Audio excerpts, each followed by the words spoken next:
My wife and I made funny bets because of Big Brother Naija. It all started on a Sunday evening in Lagos. The air was warm, the generator hummed faintly in the background, and my wife, Jennifer, sat cross-legged on the sofa with her gellies slightly loose and a bowl of groundnuts in her lap. Big Brother Naija's eviction show was about to begin. She had her favorite housemate while I was rooting for my favorite housemate. Jennifer clapped her hands and said, "My favorite can never be evicted tonight. I trust him. He has fans, millions of them." I smirked and replied, "We'll see. My favorite housemate is the brain of the house. Nigerians love brains, not just six-packs." Then Jennifer, with that mischievous smile of hers, leaned closer. "Okay, let's make it interesting. If my favorite housemate stays, you'll wash dishes for 1 week. If he goes, I'll polish your shoes every morning for 1 week." I burst into laughter, shocked at her boldness. "Done," I said, shaking her hand like we had signed a national contract. When Ebuka announced her favorite housemate was safe, the room exploded with Jennifer's scream. She danced around the living room, while I stood frozen, already imagining the mountain of dishes I'd face for 7 straight days. But little did we know, this was just the beginning of a series of bets that would not only test our laughter but also test our love. My hands were wrinkled from dishwashing. Every night after dinner, Jennifer would lean on the kitchen counter like a queen supervising her servant. She'd clear her throat dramatically and say, "Don't forget to scrub that pot twice. It must shine like Ebuka's shoe." I would roll my eyes and reply, "Woman, remember, tables turn. One day you'll shine my shoes till they blind the sun." The next week, another eviction night came. This time, I was determined to win. We raised the stakes. "If my favorite survives this week, you will cook breakfast in bed for me every day for 5 days," I declared.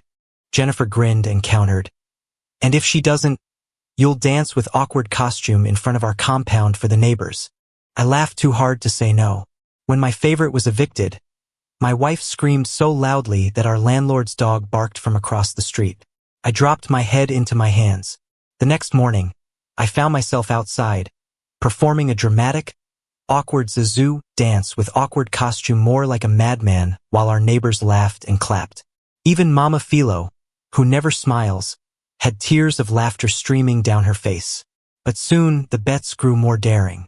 Jennifer suggested, "If my favorite wins head of house this week, you'll take me shopping in Balagan Market. No complaints, no budget."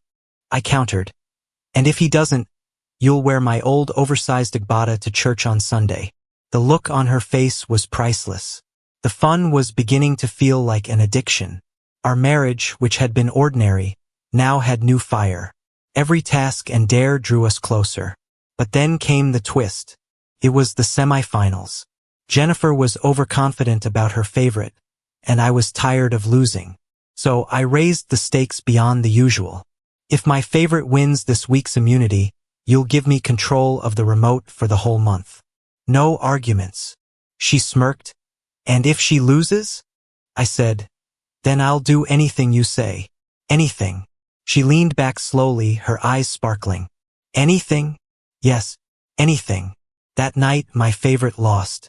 I felt like the ground should open and swallow me up. My wife didn't celebrate right away. She just smiled slowly, like a cat who had caught a mouse. Days passed, and she didn't demand anything. I wasn't comfortable with that. I knew she was up to something. Guessed what? One evening, she whispered, "I want you to audition for Big Brother Naija next season." I choked on my Gary water. "What?" She burst into laughter. "Yes, you said anything. So, start practicing your diary sessions.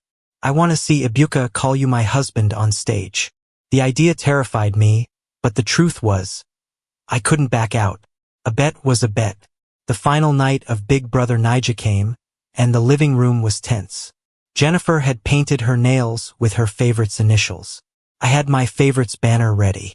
The kids of the compound even came to watch with us. We had yet a crazy bet that got the tension high. When Ibuka finally announced the winner, it wasn't her favorite. Yes, it wasn't. For a moment, the whole room went silent. Jennifer stared at the TV like it had betrayed her. I burst into laughter, rolling on the floor.